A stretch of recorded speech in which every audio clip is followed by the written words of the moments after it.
Bore da, a chroeso I Gwasanaeth o'r Boreol Weddi Eglwys Dewi Sant. Heddiw, mae'r Eglwys yn cadw Gŵyl Sant Iago, apostol.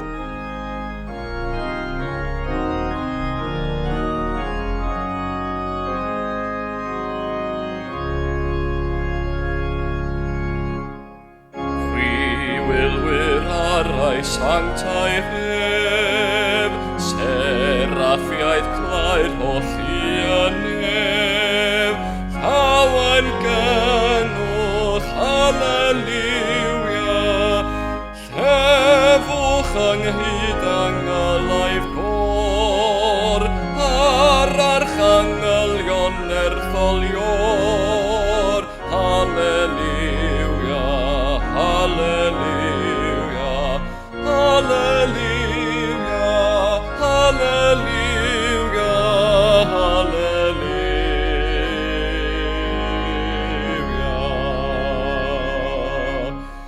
Ti sydd gorywdd ceriwbiaid ddri, mwy disglair na'r seraffiaid ni, dyrchafoliant, halleluia. Ti sanctaif am y dwyfol air, mawr hario'r fendigaid mair, halleluia, halleluia, halleluia, halleluia, halleluia.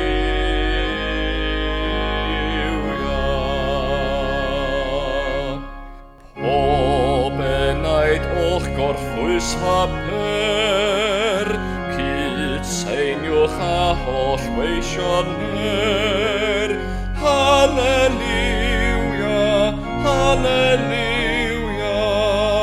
Chwir daifeg chwifer ffyron glan, chwir saint a orfu pynciwch gan, halleluia, halleluia, halleluia, halleluia, halleluia.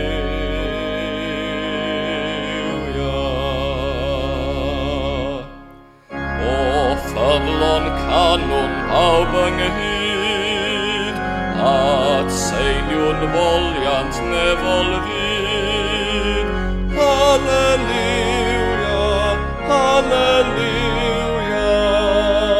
I'r tad ar mab ar ysbryd glan, a drindod y ddwyfol y ddiwan, halleluia, halleluia, halleluia, halleluia, halleluia.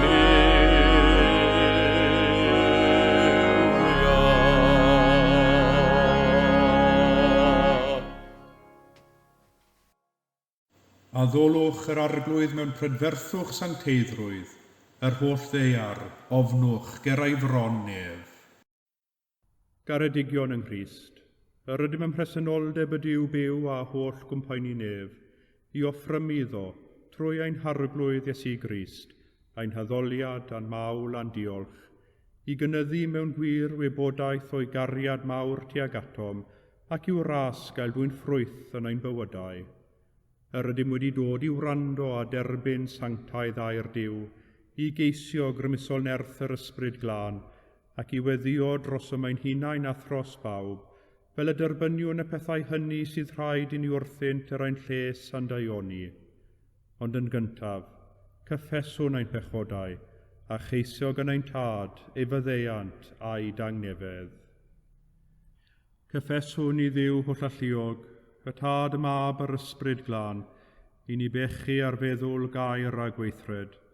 Gydawsom heb ei gwneud y pethau dylasam ei gwneud, a gwneithom y pethau na ddylasam ei gwneud. Gan hynny, gweddiwn ar ei Dduw drigyrhau wrthym. Trigyrhaed yr holl alluog Dduw wrthym, a maddau ni ein holl bechodau. Gwaredid ni oddi wrth bob drwg, pan cadarnhau a nerthu ym mhob daioni, a'n dwy'n I fywyd tragwyddol. Amen. Yr holl alluog ddiw sy'n maddau i bawb sydd yn wir a difeiriol, a drigyrhaw wrthych, maddau i chwi a'ch gwared oddi wrth eich holl bechodau, eich cadarnhau a'ch cryfhau ym mhob daioni, a'ch cadw yn y bywyd tragwyddol, trwy Iesu Grist ein harglwydd.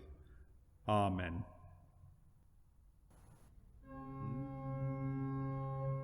Arglwydd a gorau'n gwefusau, angennau a fynegad y foliant. Dyw brosiau'n canorffwyo, arglwydd brysurau'n camorf. Gogoniant i'r tad ac i'r mab ac i'r ysbryd glon, megis yr oedd yn y dechrau, y mae'r awr hon ac a bydd yn wastad, yn oes oes oedd. Amen. Molwch yr arglwydd, Molianus fyddo enw'r arglwydd.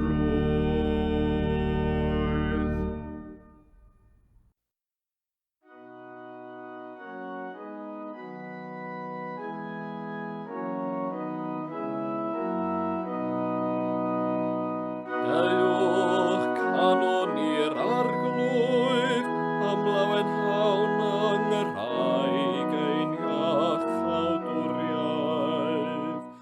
Dew'n gyrau fronef a diolch, canon yn y llafar i fo salmau. Canis yr arglwydd sydd yw mawr, a brenin y mawr ar yr holl ddiwiau. O blegyd yn ei lawef y mae gorddan derau'r ddaiar, ac efebiau uchelder y mynyddoedd.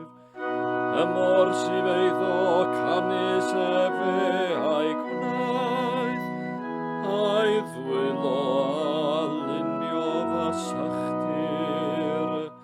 Dewch a folwn a syrthion i lawr, a gostwng gerbron yr arglwydd ein gwnaethurwr.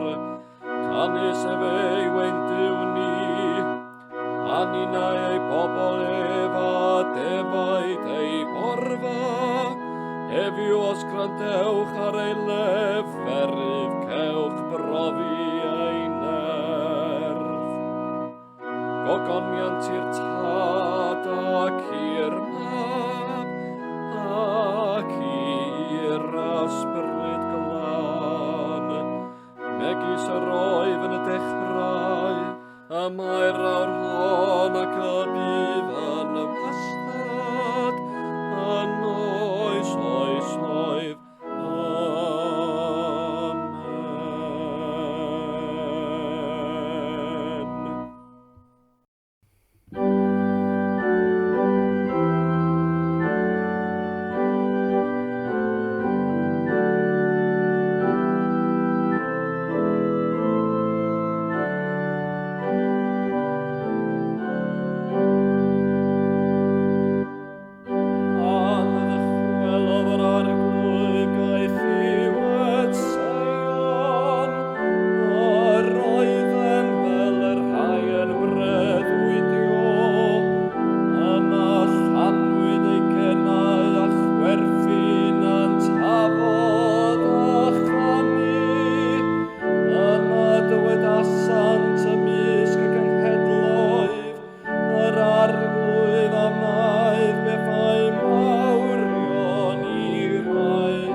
gorfolef, yr hwn sydd yn myned rhagddo ac yn wylo, gan y ddwy'n had gwerthfawr, gan y ddyfod a ddaw mewn gorfolef dan gludo ei ysgubau. Gogoniant i'r tad ac i'r mab ac i'r ysbryd glân, megis yr oedd yn y dechrau, a mae'r awr hon ac y bydd yn wastad, yn oes oesoedd. Amen.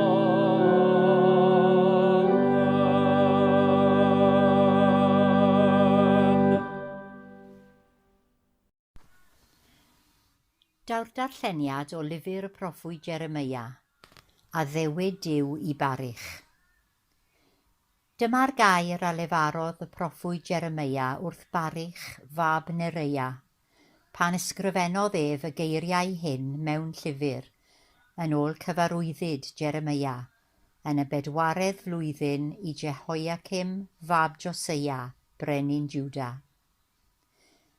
Fel hyn y dywed arglwydd Dduw Israel wrth i ti, Barych. Dywedaist, gwai fi, oherwydd ychwanegodd yr arglwydd dristwch at fy ngofid, diffygiais gan fy ngryddfan ac ni chefais orffwys. Fel hyn y dywedi wrth Barych. Dyma air yr arglwydd. Wele, fe dyna fi lawr yr hyn a adeiladais, a diwreiddio'r hyn a blenais. Digwydd hyn i'r holl wlad, a thithau, a geisi ti dy hun bethau mawrion, paid a'u ceisio, oherwydd dyma fi'n dod â drwg ar bob cnawd, medda'r arglwydd. Ond gadawa fi ti arbed y fywyd, ble bynnag yr ei.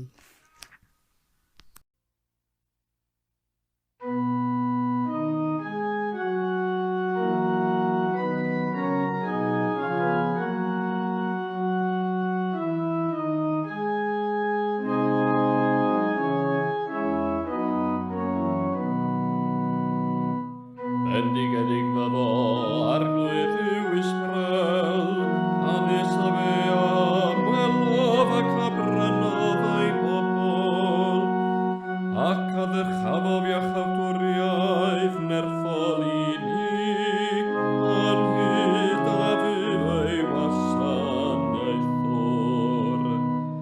Megis y ddywedodd trwy enau ei sanctau proffwydi, yr rhai o'i fodd a chreuad y byd, yr anfon a fe fi'n i ymwared rhag ein gelynion, ac oddi wrth wylo pawb sy'n ein casau. Y gwnau e fedri garef antadau, ac y cofiau ei sanctau gafamod, a rhw a dyngodd fe wrth ein tad Abraham,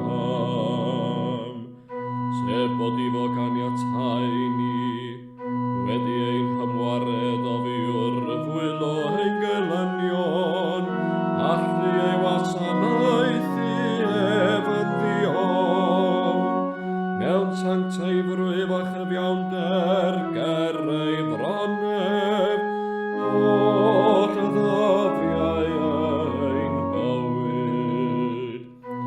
A thithau Babelwyr yn broffwyd i'r goruchaf, canis ti ei o flaen wyneb yr arglwydd i bar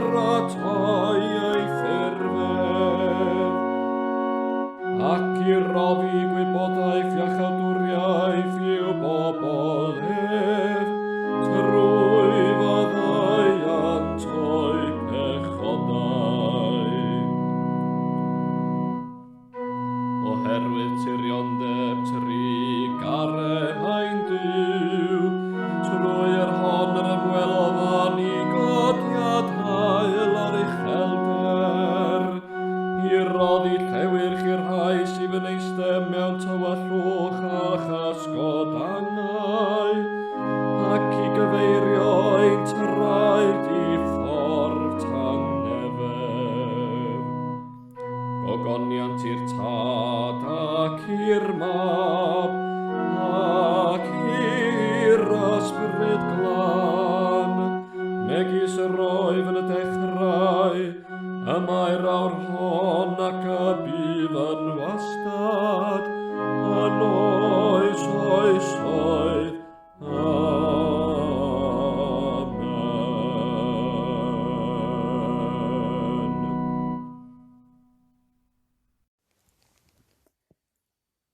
Darlleniad o Efengyl Matthew. Yna daeth mam Meibion Sebedeus ato gyda'i meibion, gan ymgrymu a gofyn ffafr ganddo. Meddai ef wrthi beth a fyny. Atebodd, gorchymyn fod i'm dau fab hyn gael eistedd, un ar dy law dde ac un ar dy law chwith yn dy deyrnas. Atebodd Iesu, ni wyddwch beth yr ydych yn ei ofyn. A allwch chi yfed y cwpan rwy fi yw yfed?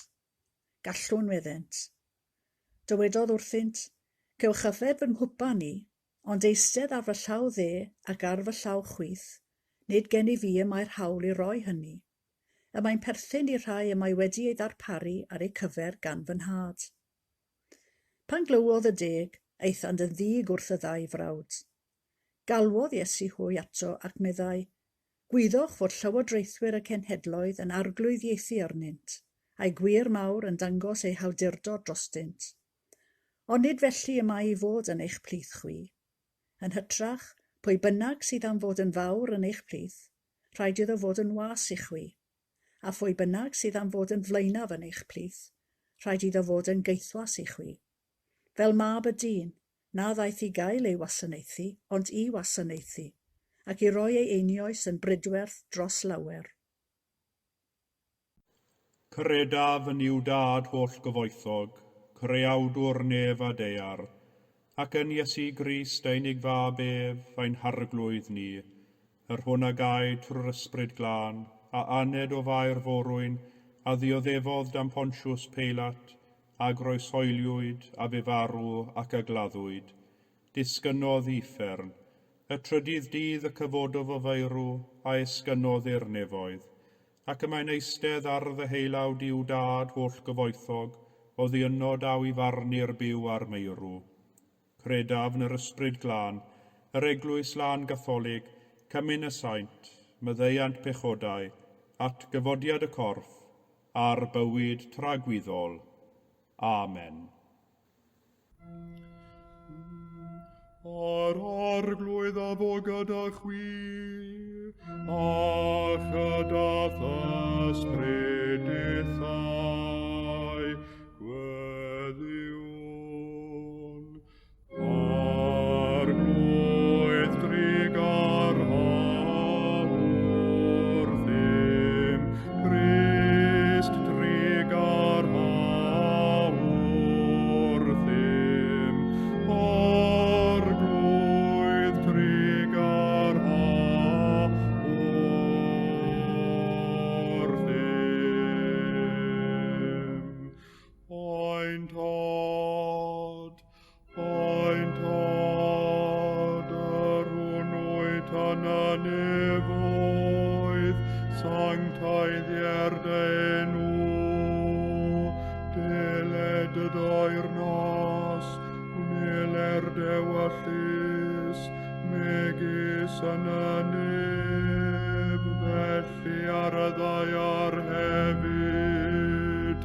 Daroi ni heddiw ein barab ein addiol, a maddau ni ein dyledion, fel y maddaiwn in ein dyledwyr, ac nac arwain ni brofedigaeth, aeth i'r gwared ni rhag drwg. Amen.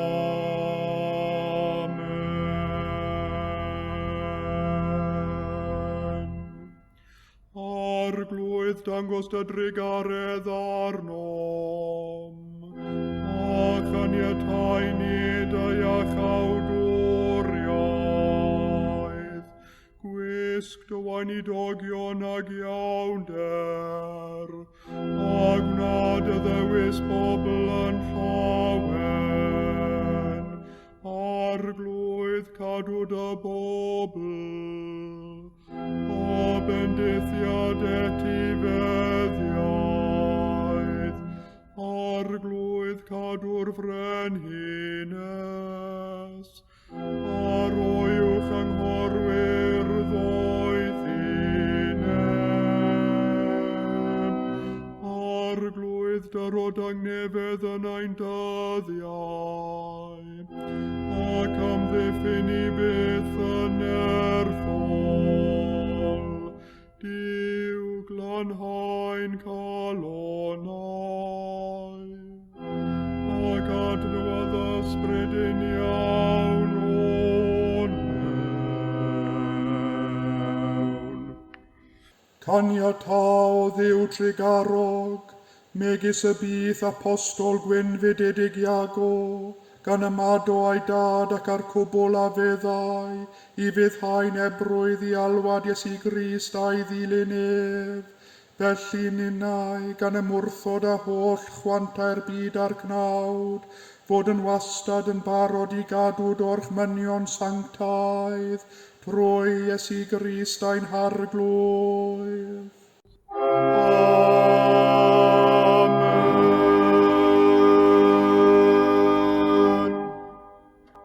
O llalluog Dduw, awdur tangnefedd a charwr cytundeb, dydnabod sydd yn fywyd rhagwyddol a gwasanaeth yn wir fraint, amddiffyn i dyweision ym mhob ryw berygl ac adfyd, fel y gallwn gan ymddiried yn llwyr yn dynodded di, dy wasanaeth i'n ddiofn, trwy Iesu Grist a'n harglwydd.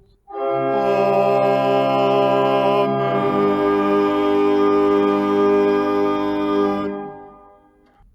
Nefol dad a'n cedwaist yn ddihangol hyd ddechrau'r dydd heddiw, amddiffyn i athgadarn allu, a chaniatâ na syrthiwn y dydd hwn i unrhyw bechod, na rhedeg i unrhyw berygl, ond bod ein holl weithredoedd wedi ei lliwio wrth dylywodraeth, i wneud yn wastad yr hyn sy'n gyfiawn yn dolwg di, trwy Iesu Grist a'n harglwydd.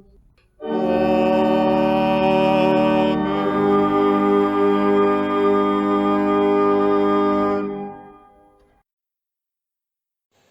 Gadewch i ni droi at Dduw mewn gweddi.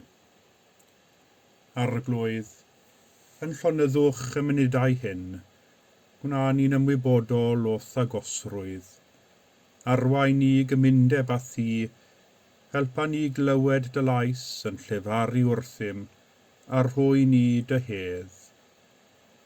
Arglwydd, yn llonyddwch y munudau hyn, pan fydd geiriau'n pallu, rhythr y byd yn distewi a phob sŵn yn peidio.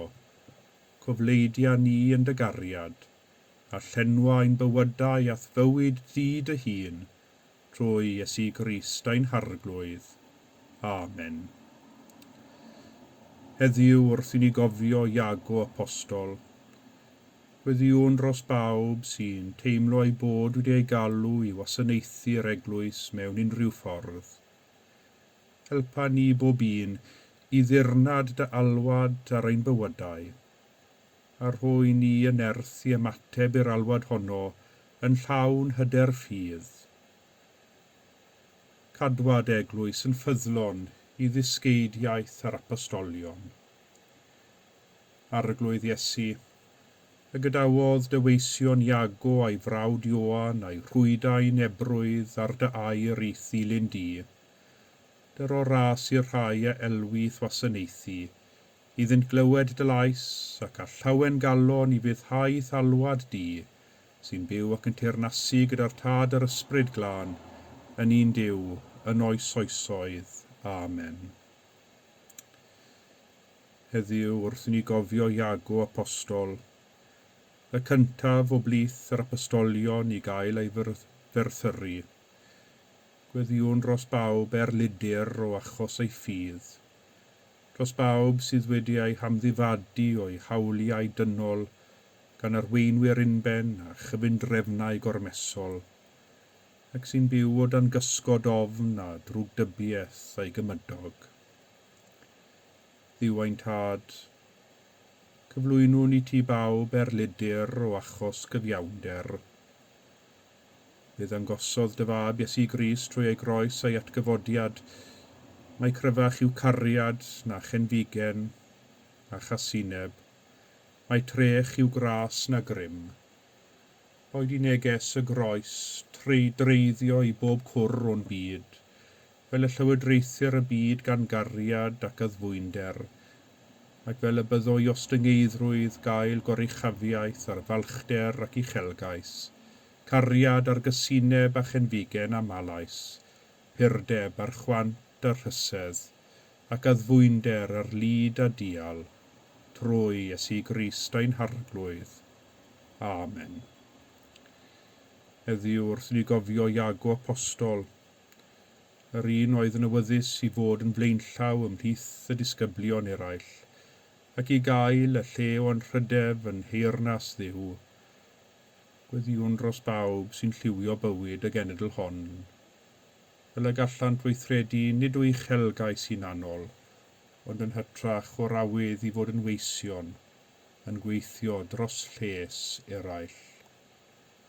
O arglwydd, dau safon arnat arwain pawb sy'n lliwio bywyd y genedl hon, a'r ddinas hon, yn enwedig aelodau Senedd Cymru a Chyngor Caerdydd, fel y boeddynt yr air a gweithred hyrwyddo cyfiawnder, gwirionedd a heddwch bydd i eraill, ac y deladaeth y gymuned, trwy Iesu Grist ein harglwydd.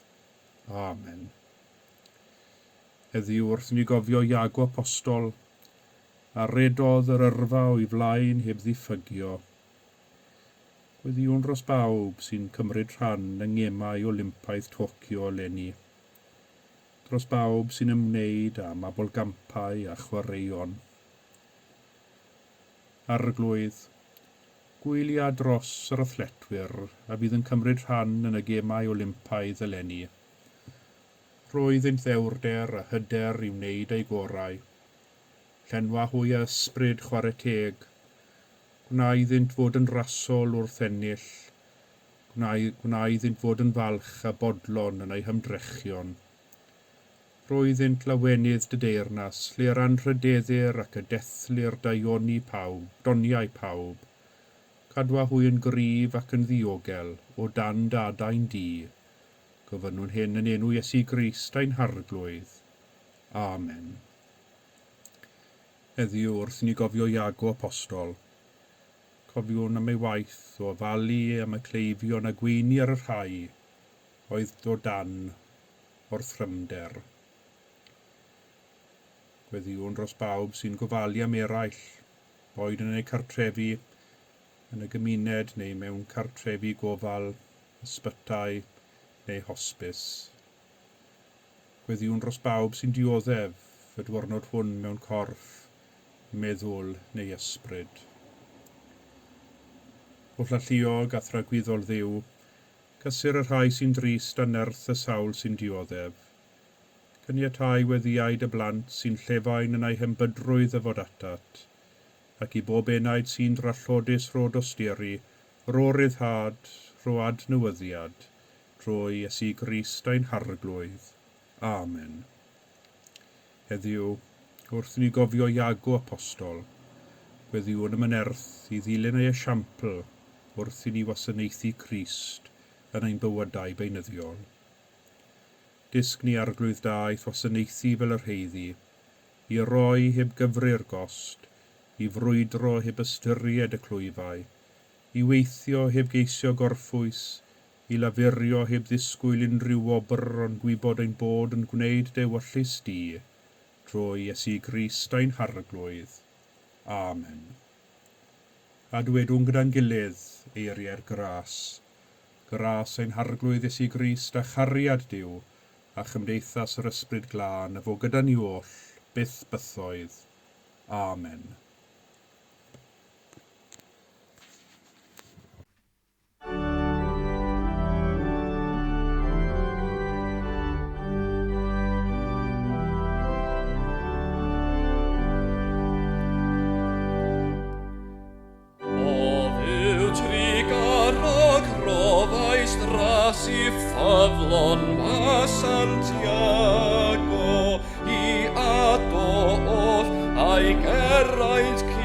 pan alwodd Iesu arno.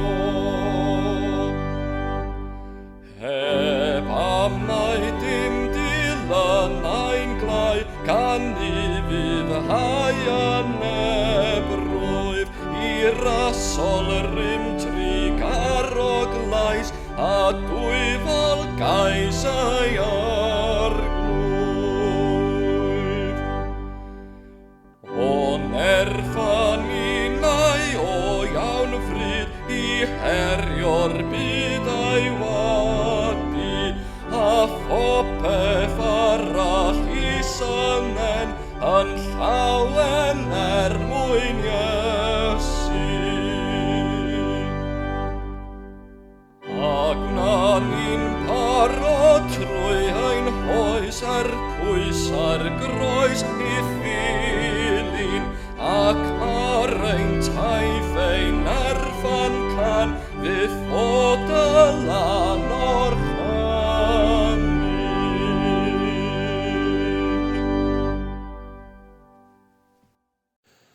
Ond nid felly y mae fod yn eich plith chwi, yn hytrach pwy bynnag sydd am fod yn fawr yn eich plith, rhaid iddo fod yn was I chwi, a phwy bynnag sydd am fod yn flaenaf yn eich plith, rhaid iddo fod yn geithwas I chwi.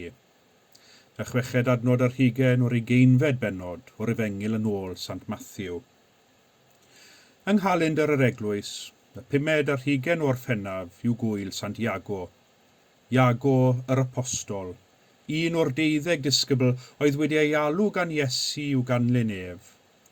Yn wahanol iawn I nifer o'r apostolion eraill, fe wyddom ni dipyn am hanes Iago. Roedd yn bysgotwr o'r rhannau alwedigaeth, enwau dad oedd Zebedeus ac enwau frawd oedd Iwan, ac fel brodyr i'w gilydd, fe adawodd y ddau eu tad, eu cychod a'i rhwydau, y busnes pysgota wrth lan môr Galilea I ganlyn Iesu.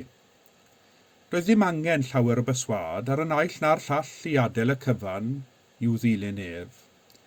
Mae nifer wedi honni bod Iago yn dod o deulu gweddol gefnog a dylanwadol yng Galilea.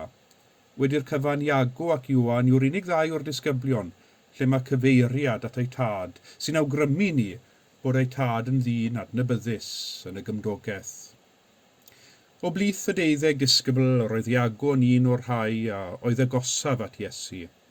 Fe wyddom ni hyn oherwydd tro ar ôl tro yn yr Efengylau fe gawn enwau'r tri, Pedr, Iago ac Iwan gyda'i gilydd, yn mynd o'r neilltu gyda Iesu. Roedd Iago yno ar fynydd y gwedd newidiad gyda Iesu pan ddisgleiriodd ei wyneb fel yr haul ac aeth ei ddillad yn wyn fel y goleuni. Roedd yno yn dyst i'r llais a ddaeth o'r nef a dweud, hwn yw fy mab, yr anwylid, ynddo ef yr rwyf yn ymhyfrydu, gwrandewch arno. Roedd Iago yno yng ngardd Gethsemane hefyd, yn dyst I wewy'r ysbrydol Iesu, ac yntau yn gweddïo'n dair i'w dad nefol, wrth iddos yn hwyro bod ei ddioddefaint ar groes yn agoshau. Ar ôl y groeshoeliad yr atgyfodiad fe wyddom o lyfr yr actau bod Iago yn un o arweinwyr blaenllaw yr Eglwys Fore yn Jerusalem.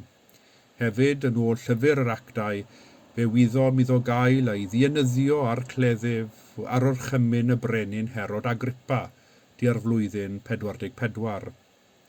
Dyma'r rheswm am y lliw coch ar gyfer yr ŵyl heddiw, coch i'n atgoffa ni o waed y Merthyron. Iago oedd y cyntaf o'r apostolion I gael ei fyrthyru oherwydd ei ffydd yn Iesu o Nazareth, ac am ei waith o ymledu newyddion da'r Efengil y more oes yr Eglwys. Drwy waith yr apostolion fel Iago, ac yntau'n llygau dystion I wedidogaeth Iesu, y rhai a fu yn ei gwmni, yr ydym ninnau heddiw yn elwa ac yn sefyll yn yr un traddodiad apostolaidd â nhw.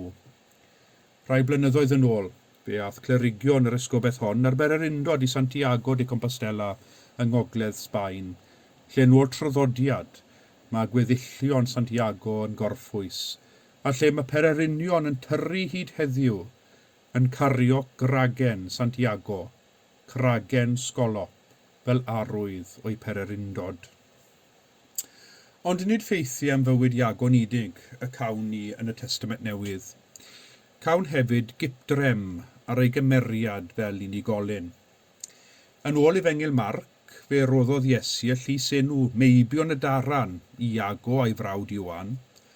Pam meibion y daran tybed? Ai oherwydd bod gan Iago ac Iwan dymer, y ddau ohonynt yn gallu colli eu tymer yn ddirhybydd, y ddau ohonynt yn mynd lan fel matchen nes bod popeth yn tasgu. Efallai bod y ddau frawd yn hoff iawn o gwerela a'i gilydd.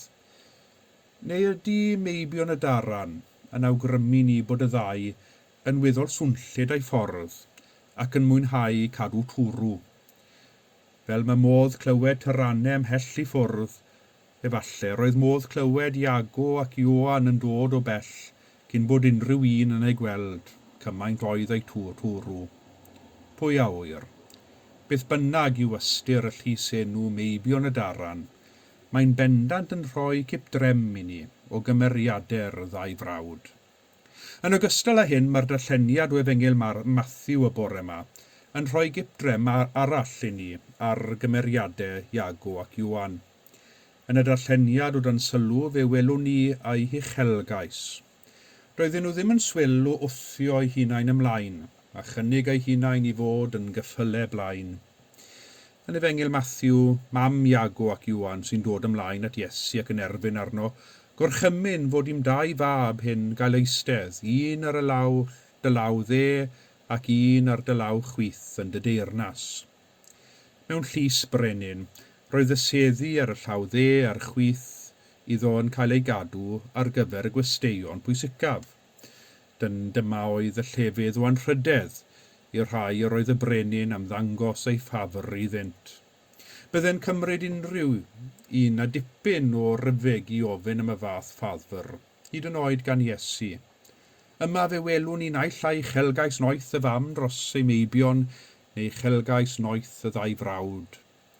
Mae'n amlwg nad oedd gweddill y disgyblion yn credu bod y ddau hyn yn heiddi y fath lefydd o anrhydedd yn y deyrnas oherwydd fe droesant yn ddig tuag at y ddau frawd. Wedi'r cyfan, nid oedd y ddau frawd hyn wedi gwneud unrhyw beth yn ychwanegol nad oedd gweddill y disgyblion wedi gyflawni. Nid oedd ffyddlondeb y ddau frawd yn fwy na ffyddlondeb y disgyblion eraill, ac nid oedd zel y ddau frawd tuag at ei hathro yn fwy na zel y disgyblion eraill chwaith. Felly, beth oedd eu cyfiawnhad nhw tybed, mwy nag unrhyw un arall o'r disgyblion dros ofyn am y seddi o anrhydedd. Mae'r olygfa hon o'r disgyblion yn cecru ymhlith ei gilydd yn ein atgoffa ni o ba mor ddynol oedd y disgyblion. Roeddent ymhell o fod yn berffaith ac cymaint oedd eu hawydd i fod yn ffyddlon i Iesu a gweithio dros deyrnas Dduw, nid oedd uchelgais dynol, yr awydd am rym dylanwad ac anrhydedd ymhell o'i meddyliau. Does dim gwahaniaeth pa mor ddilychwyn a da yw cymhellion rhywun dros wneud rhywbeth. Mae modd i'r cymhellion gorau posibl gael ei difwyno a'i llygru gan uchelgais hunanol, ac mae hynny'n wir ym mhob ran o fywyd, yn yr eglwys, yn y gweithle, yn y teulu. Mae'r pobl orau yn gallu cwympo i'w uchelgais hunanol a hynny ar draul eraill. Fel ymateb i'r cecri hwn, fe welwn ni Iesu yn manteisio ar y cyfle i ddysgu'r disgyblion am natur awdurdod a grym. Fe gymerodd fel enghraifft llywodraethwyr ac cenhedloedd sy'n defnyddio eu hawdurdod a grym i arglwyddiaethu dros eraill gan ddangos pwy sy'n ben trwy ddarostwng eraill a chadw pawb yn ei briod le. Ond nid felly yn heyrnas Dduw. Yn y deyrnas hon, y mae awdurdod a grym yn cael ei troi ben i weired a thu chwith allan. Nid y rhai sy'n arglwyddiaethu sy'n derbyn anrhydedd, ond y rhai sy'n gweini, y rhai sy'n fodlon bod yn weision i eraill ac i wasanaethu eraill. Dyma rhai sy'n heiddi llefydd o anrhydedd, y rhai sy'n torchi llewis a bwrw ymlaen ar gwaith. Yr ydym wedi gweld gwirionedd hyn yn ystod y pandemig, yn enwedig gyda'r gweithwyr rhengflaen yn yr ysbytai a gwasanaethau brys, ysgolion, siopau bwyd, postglidwyr, casglwyr sbwriel ac yn y blaen. Ble fydden ni wedi bod hebddyn nhw yn cario ymlaen â'i gwaith? Yr ydym ni gyd wedi elwa o'i gwaith a'i hymroddiad. A'i gwaith ymarferol o weini a gwasanaethu'n cymunedau, a hynny o dan amgylchiadau heriol iawn, sydd wedi ennill iddynt barch ac yn rhydedd, a ddylai gael cydnabyddiaeth deg. I'r Iesu, nid oes yn rhydedd heb wasanaeth, ac yn y weithred o weini ar eraill, y mae mawredd. Dyma'r wers galed yr oedd Iago a gweddill y disgyblion angen ei ddysgu. Dyna welwn ni ymywyd Iesu Grist a'i hun, a ddaeth nid i gael ein wasanaethu ond i wasanaethu, gwasanaeth a ddiweddodd ar groesbren mwyn prynudigaeth y byd. Nid gorsedd yn rhydedd oedd gorsedd Iesu ar y ddaear, ond gorsedd gwarth ar groes. Nid yn rhydedd a pharch a dderbyniodd, ond dirmig a gwatwar. Ac eto yn o'r y groes, fe welwn ni ei fawredd a'r gwasanaeth a gyflawnodd dros y ddynol ryw. Felly, wrth i ni gofio Iago heddiw, apostol Iesu Grist, cofiwn ymalwad Iesu ar ei ddilynwyr ym mhob oes, a'r alwad honno i weld mae yn ein gwasanaeth cariadlon tuag at ein gilydd ac eraill, y daw yn rhydedd i'wn rhan, ac mae trwy gyflawni y pethau bychain, y daw mawredd, mwyn ei enw. Amen.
Gweddiwn am fendith Duw. Bydded i'r arglwydd eich bendithio a'ch cadw, bydded i'r arglwydd lewyrchu ei wyneb arnoch a bod yn drigarog wrthych, bydded i'r arglwydd edrych arnoch yn gariadus, a rhoi chwyd angnefedd, a bendith Duw holl alluog, y tad y mab a'r ysbryd glân, a fo'n eich plith ac adrigo gyda chwi yn wastad. Amen.